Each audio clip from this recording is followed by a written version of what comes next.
Hello, YouTubers, friends, compatriots, bootlicker, shills, desolate serfs, peasants, vassals, minions, mate sacks. I'm Useful Idiot. Welcome. And definitely this is going to be a long one. I know sometimes I say they're going to be long and they're not. But this one will definitely be long. And it's a topic dear to my heart. And I'm going to cover it pretty thoroughly because it's very, very important. And I'll start off with a quote from Orwell saying, in times like these, telling the truth is a revolutionary act. So I'm certainly what would be called a revolutionary, and that's proven by the fact that YouTube has shadow banned me for 20 years. So I must be dangerous to them because they allow all the other thousands of pundits on YouTube to do their little shtick and make a living. So anyway, let's get right into it. So first of all, we got the mainstream media, and we have Fox, we have MSNBC, we have NBC, we have CNN, and in conjunction with them, we have the so-called alternative news, and which includes a lot of partisan pundits on YouTube. So YouTube has a lot of pundits, and they lean to the left and lean to the right, and they really both don't have anything to say because they're just people watch them to have the views they already have confirmed, and they don't really learn anything, and their heads are being full of lies because if you don't understand that the left and right are essentially two sides of one thing, then you're already done. So, and I'm going to do a separate video on the alternative news industrial complex because it's a whole business in itself, and I'm kind of astounded by that. So, there aren't any news sources out there you can really rely on. There's a handful out there, and I did a video on people you should watch that are giving us good information. So they are out there. So one of the most egregious examples besides the mainstream media outlets, which are just full of garbage and incendiary, and they're just fanning the flames of division in this country, and that's one of the things that makes them so dangerous.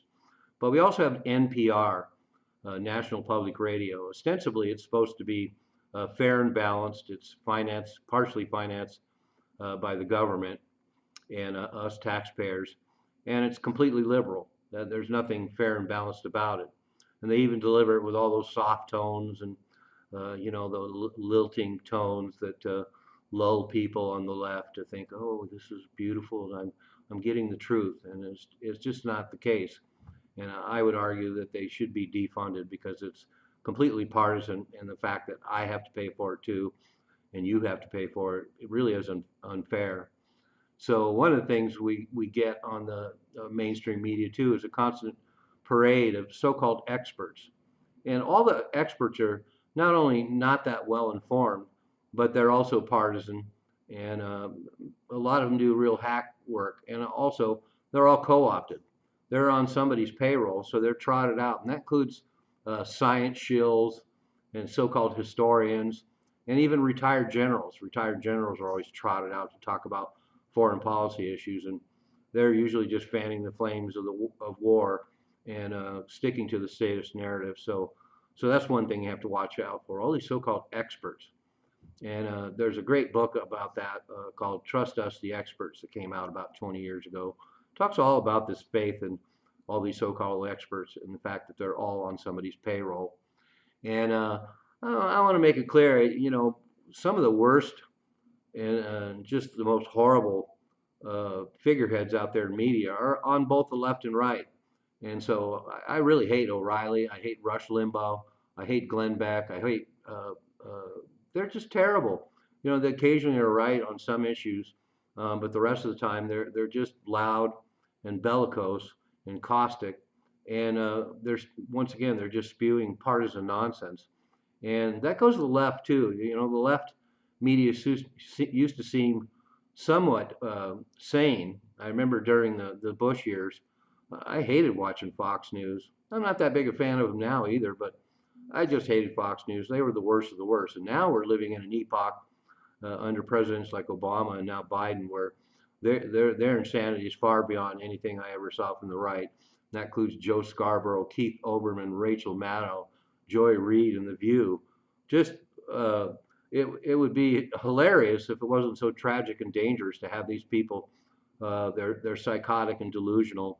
They're psychopaths, and they're all making lots of money to spew the narrative. And unfortunately, it's just dumbing down most Americans and creating this divide. So, that's part of my argument about media in general.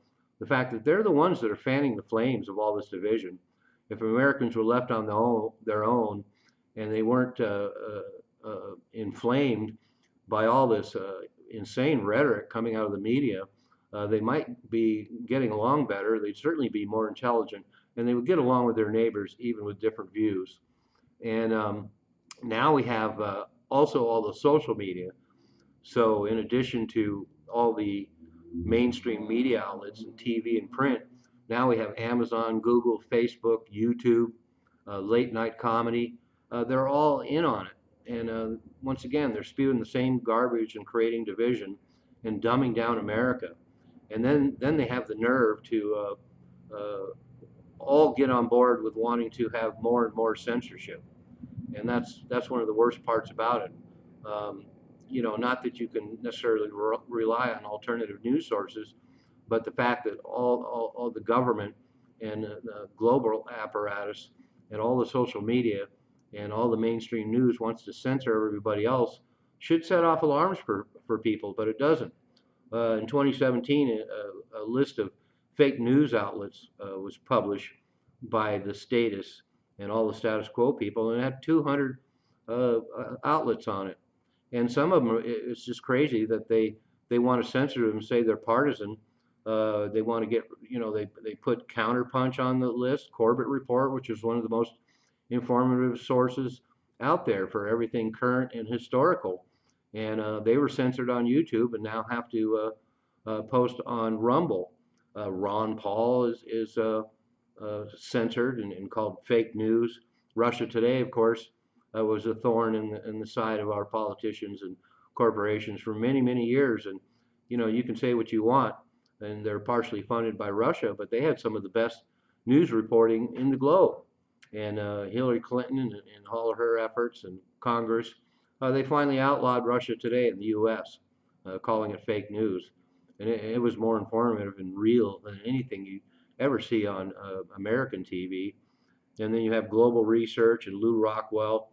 Of course, they both post all kinds of conspiratorial stuff, and they use a lot of inflammatory clickbait headlines and whatnot. But there is good information in there, and it counters the status narrative, and so they're a threat. The ones that really surprise me that they call fake news are first of all, Paul Craig Roberts, who posts a lot on Lew Rockwell, and David Stockman. He's an economist. The fact that they consider economic news a threat and is fake news and needs to be censored is just amazing. And then Zero Hedge, I can understand why they're really threatened by them, because Zero Hedge constantly posts stuff that's very counter to the narrative, but it's very well documented. It's good information. I've hardly ever read anything from Zero Hedge. It's a daily read for me, and none of it is fake at all. And God, one of the worst ones is they consider Naked Capitalism fake news. I get the Naked Capitalism newsletter every day and go through the headlines. And how can it be fake news? It's a brokerage, a clearinghouse for articles pulled all over the web, including from a lot of mainstream sources. They're not even the source of their posts, and yet they're called fake news. So, and then we have Hollywood. Hollywood is in on it too. They've always Hollywood has always produced movies about propaganda, but in this day and age, with the woke agenda, Hollywood is one of the worst purveyors. A good example of that, the fact that they have all these actors coming out complaining about gun violence, and then almost every one of those actors and everyone else in Hollywood makes endless movies full of gun violence. And so, once again, we qualify that as fake news too. And one of the cores of why we have problems with mainstream media, not only is the journalist class co-opted. For example, the Washington Press Corps in Washington D.C., they're buddies with all the politicians they're supposed to be covering, and then they make a lot of money doing that job, and it's very prestigious for them. They're not going to post anything that counters the status narrative or the political agendas and everything else. But as we know, there's a total concentration of media outlets across the country. In fact, 90% of them, 90% of all the media in the United States is concentrated on two big six conglomerates. We got Comcast, we got Walt Disney, we got AT&T, we got Paramount Global, we got Sony, and we've got Fox. And all these news outlets, including the local outlets, are all owned by six giant corporate conglomerates, and they throw a lot of weight around.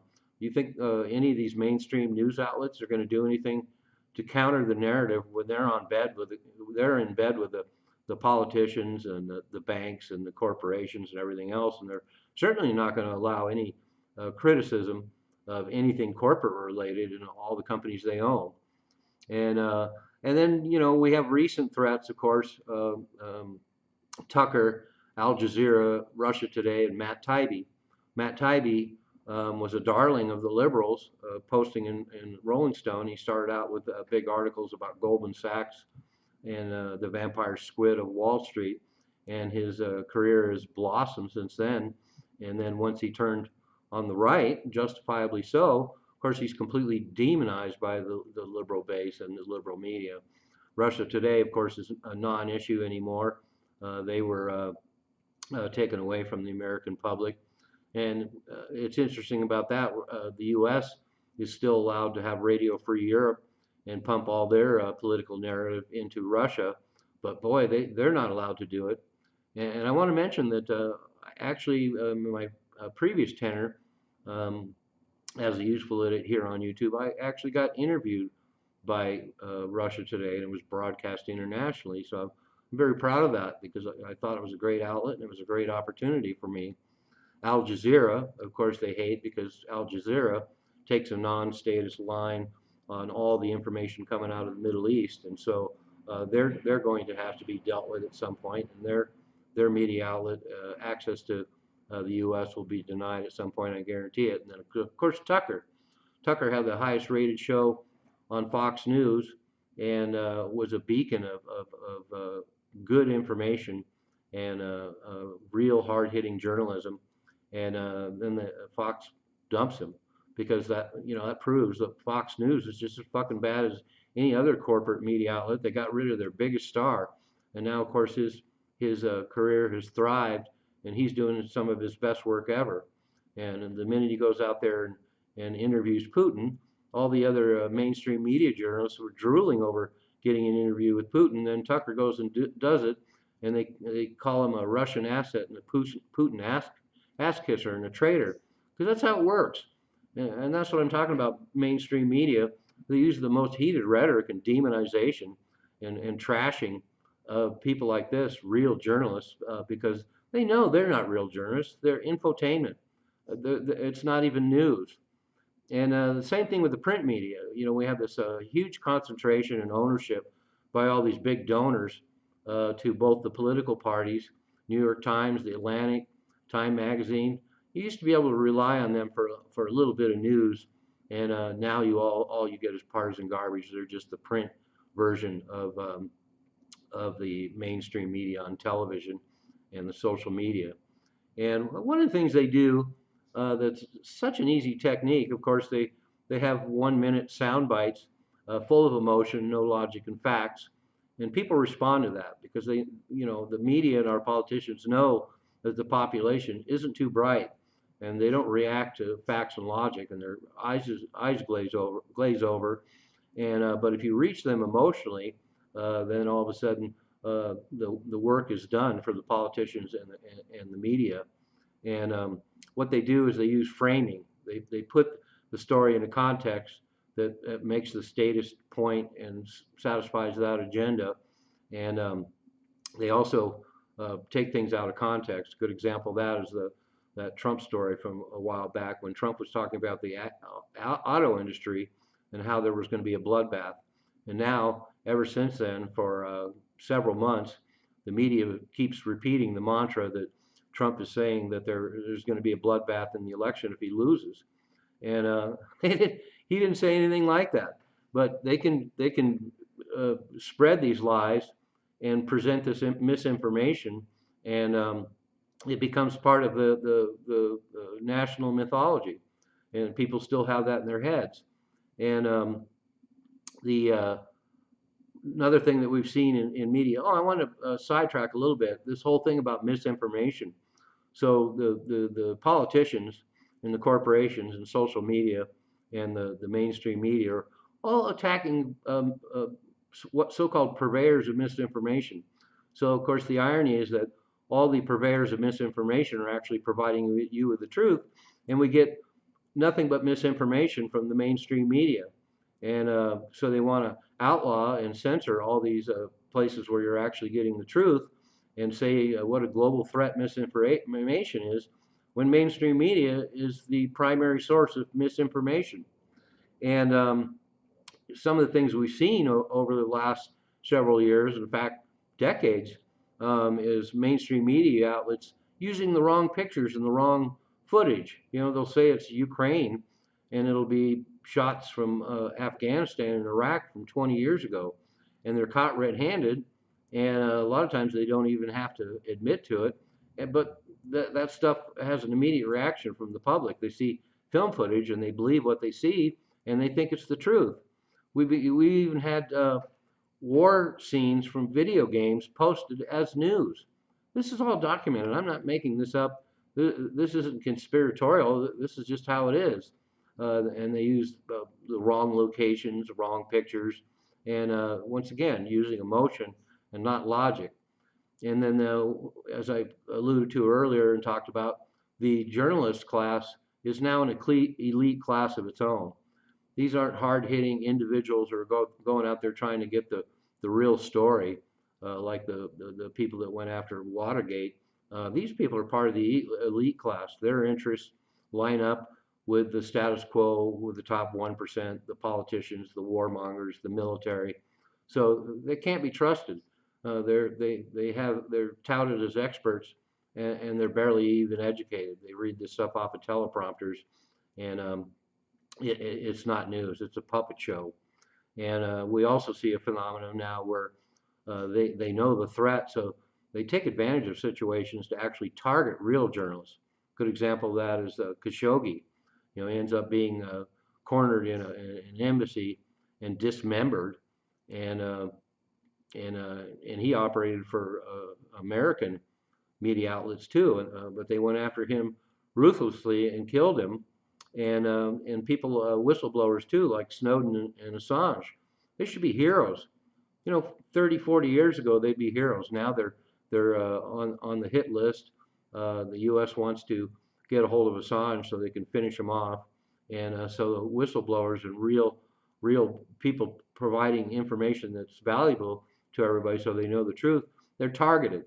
And just like everybody else on YouTube and the social media, anybody out there telling the truth is going to be targeted. And if necessary, at some point, they're going to be killed. We have record numbers of journalists that are being killed in war zones like Iraq and Afghanistan and Ukraine and Gaza. And so they know exactly what they're doing. So, and some of the big stories over the last few years are clear examples of the kind of misinformation we get, and the kind of thing that there's a great deal of hyperbole and rhetoric, and they're just simply not true. Good example of that is climate change. Indeed, there are things going on, and climate is shifting.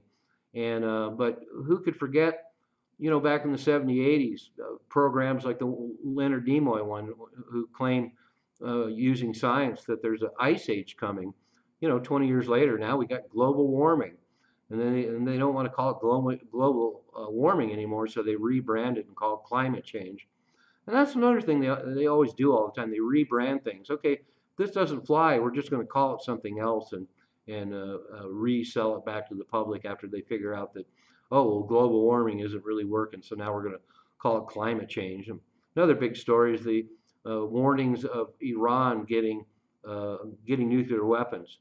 I've done videos before that talk about the fact that Netanyahu and the legacy media and all the politicians in our government and the military have been issuing warnings for 40 years. 40 fucking years that Iran's going to have nukes next week. And I'm not kidding. 40 years of warnings that they're going to have them in 2 weeks or a month. And why would we believe them now? And I could go into the whole narrative about Iran's nukes, and but that's a whole nother story. But I'm making my point about media right now. And they focus in on stories that, well, first of all, we know they focus on bad news because that's what people want. So you watch a 30-minute news program, and you get 29 minutes of horrible stories that makes people think that the world's gone to shit and everything happening all over the world is so horrible and it's not worth living anymore. And then they throw in 1 minute of stories about cute puppies and kittens and things like that. But people love fear porn, and they're addicted to fear porn. And the more bad news there is, the more they watch it. And I know I'm aware of all the bad stuff that's happening in the world, but the way the news focuses in on it, it makes you think that's all there is. A good example of that is the whole gun narrative. Granted, we live in a country that has, what, 200 million guns now. There's a lot of guns out there. But if you subtract the urban centers with all the gang violence, the gun violence drops exponentially. And then every time you see one of these mass shootings, everybody gets depressed and thinks they're horrifying. And it is very depressing and it is horrifying. And I don't want to take away from that. And I know there has to be actually pragmatic ways to control guns. And once again, that's a topic for another video. But the fact is that, a lot of these people are loose nuts. You're not going to be able to control people who are psychopaths. And most of these shooters are psychopaths.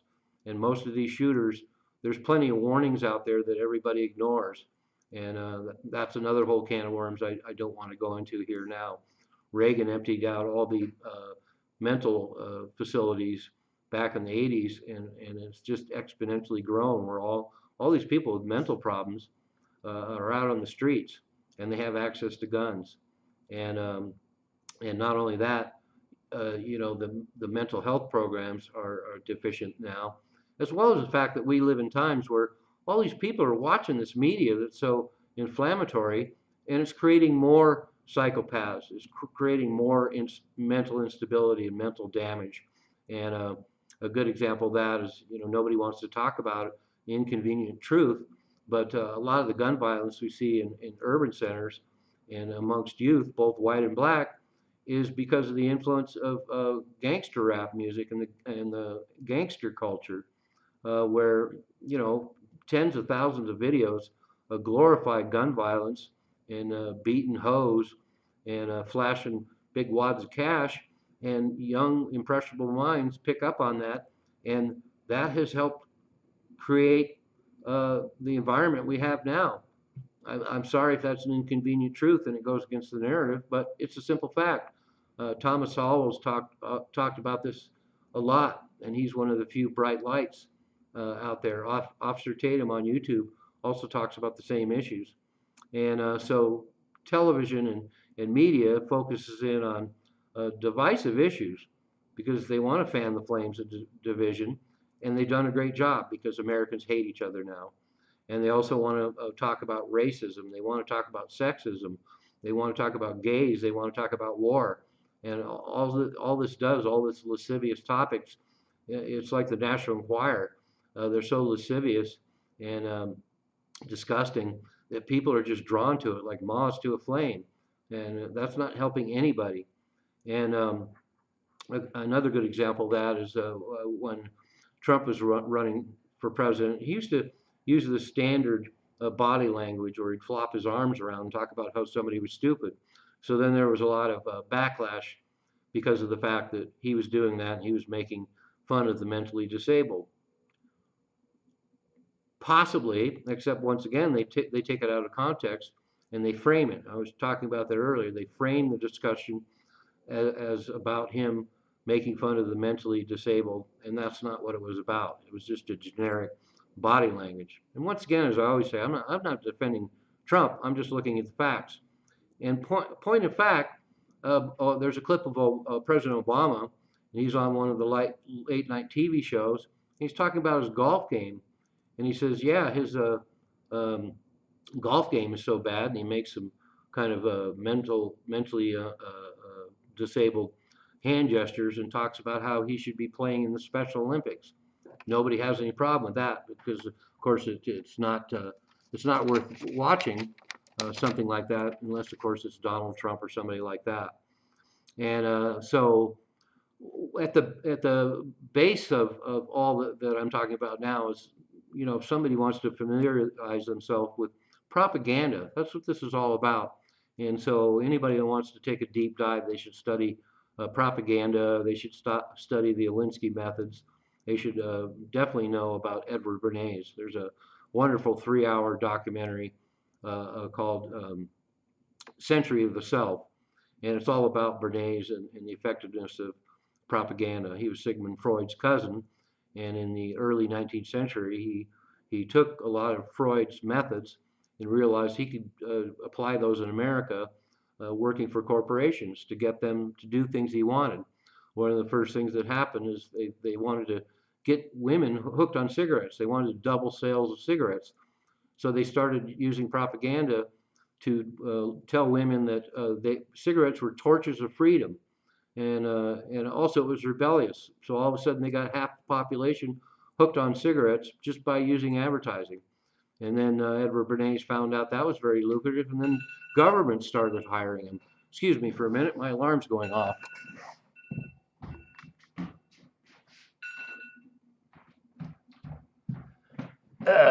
Sorry about that. I know that's not very professional, but I am a useful idiot, and I don't have to be professional. You can get that from all the swill outfits out there. So another thing about this story, of course, is that propaganda in the U.S. is now a matter of fact, and that's all we get on mainstream media is propaganda.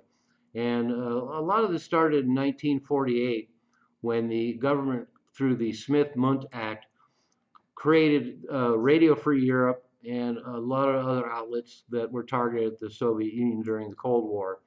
And but there was a clause in it that prohibited them using the same techniques in the United States.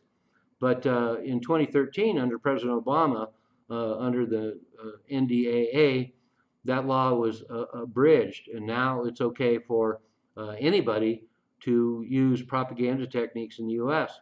And it's just a matter of fact now that all kinds of government, corporations, CIA, everyone is involved in getting propaganda to U.S. citizens using media.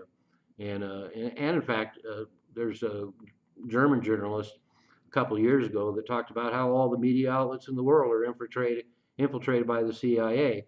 And we know the CIA agenda, and a lot of these companies, probably even YouTube and Facebook and places like that, a lot of them, the seed money came from the CIA.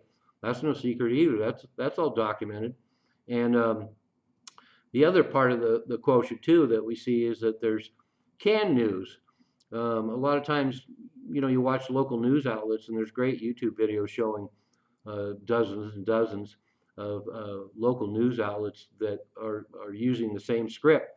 And as a matter of fact, there's a lot of centralized scripting services now. AP is one of the main ones, but there's also a lot of smaller ones, and there's what they're called affiliate services, and they prepackaged news. They not only send a bunch of news programs all ready to go to all the local news outlets in the United States, but they also give talking points and jingoism. So that's why it's so scripted. So that's why you watch these news pundits on mainstream media, and they act like they're just kind of joking around and making casual observations themselves, but every word is scripted. And once again, it's the status narrative, and it's what the corporations want. So when you watch these news programs, no wonder they look like puppet shows, because they are. And of course, it's very disturbing because 50% of Americans, and this is from 10 years ago, it's probably less now. 50% of Americans get their news from the TV, the worst source of news you could possibly have. But now we have social media on top of that, so there's nothing but garbage out there for them to absorb, and they lap it up. And also we have social media bots, We have bots out there that actually they use algorithms, and then there's bots that actually seem like they're real people, and they're actually AI generated now, and they go out there and make comments as if they're real people, and they're fanning the flames of division, and they're hitting those talking points, and they're using jingoism, and part of it is just to go in there and act like they're making a comment and sow doubt in the people that watch it. So on top of all the distortion and misinformation, all this media is brainwashing. The entire population of the United States and the globe is essentially brainwashed to the status narrative by what they get in social media and what they get on television. And it's kind of interesting that people too are to the point where whenever they agree with what they watch, they think it's the truth. And then whenever they hear anything they don't agree with, then it must be fake. And that goes both ways. The left and right do that. You know, you have the left complaining about what a bunch of shit Fox News is, and then you have everybody on the right complaining of what a bunch of shit MSNBC is and CNN is, and they're both right. But unfortunately, they're both oblivious and hypocritical and blind to the fact that both of them are terrible. And if they would, one of the other unfortunate things, and certainly I'm part of this, is if you go out there and you provide truth and somebody doesn't want to hear it, they're not going to watch it. So the people that actually need this kind of information, the people that kind of need the real information, the real news that's out there, are not going to get it because they're not going to respond to anything that counters what they already believe. So it's a lot of waste of time. And sadly to say, I realize I'm wasting my time because the only people out there that are going to watch me, which is very few now, if they disagree with me, they're gone. If they disagree with me, they're not going to watch it. So, you're constantly preaching to the choir. But as I've said before, I'm doing this for myself now. I'm going to post this stuff because I have information, I have education, I have knowledge. I think I know the truth about a lot of things, and I'm going to do it just as an exercise. And hopefully some people out there will get it and will be educated and learn something, and maybe they'll comment and I can learn something as well. And I'm happy to have counter views of mine posted below because I'm interested in what the so-called other side says, and I want to see what people disagree with and what they agree with. And one of the things about media too is there's all these different forms of bias, and which they use and to present their agendas.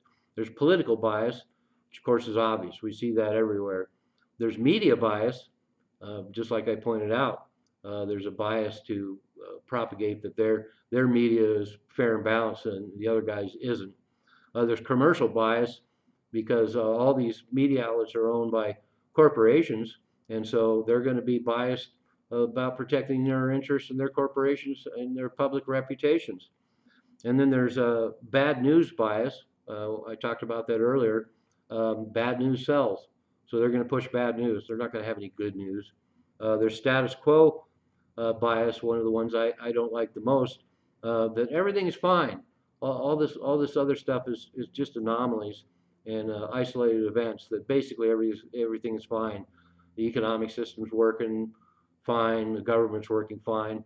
And that's what I hate a lot about the other partisan YouTube pundits and even some of the alternative press out there. They just propagate the fact that everything's fine, the system's working. They look at the Trump trial and they say, oh, look at that, justice is served, nobody's above the law. That proves the system is working, parroting everything they just saw on mainstream media. And then at the same time, we have, if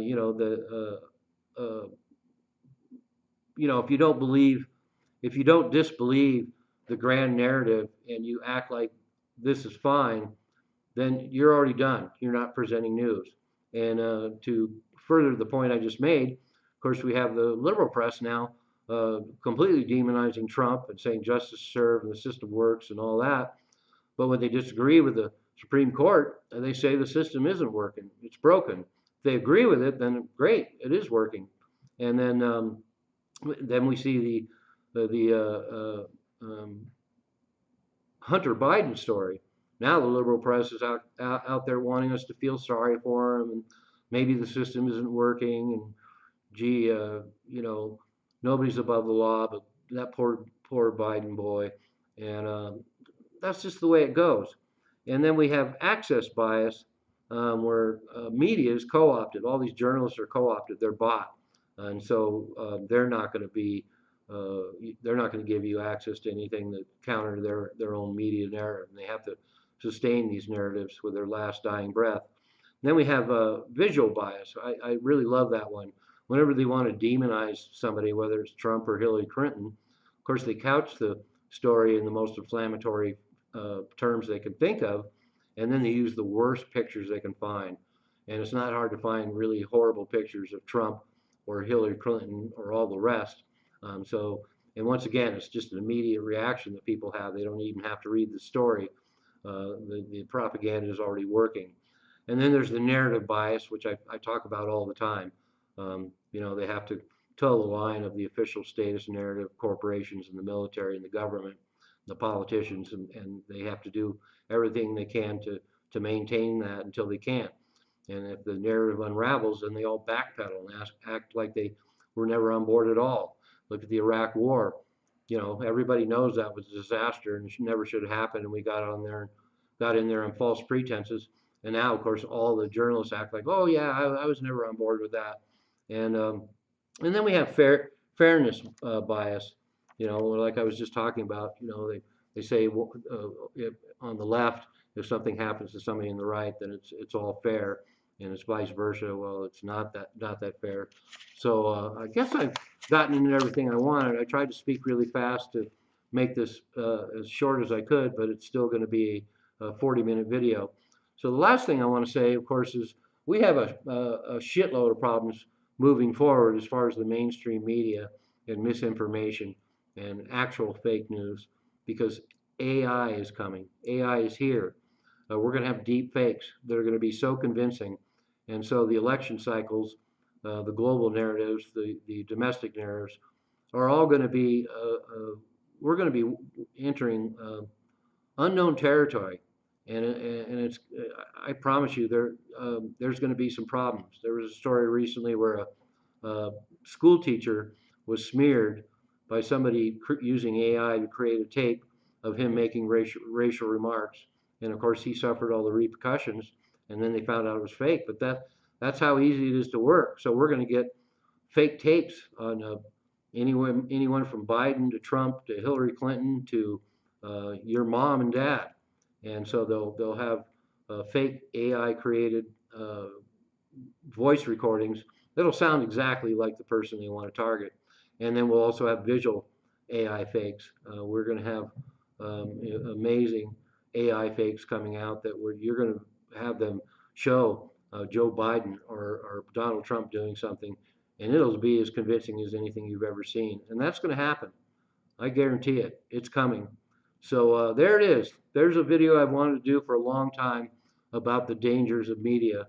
The media is the most dangerous component to all citizens of the globe that we have ever seen.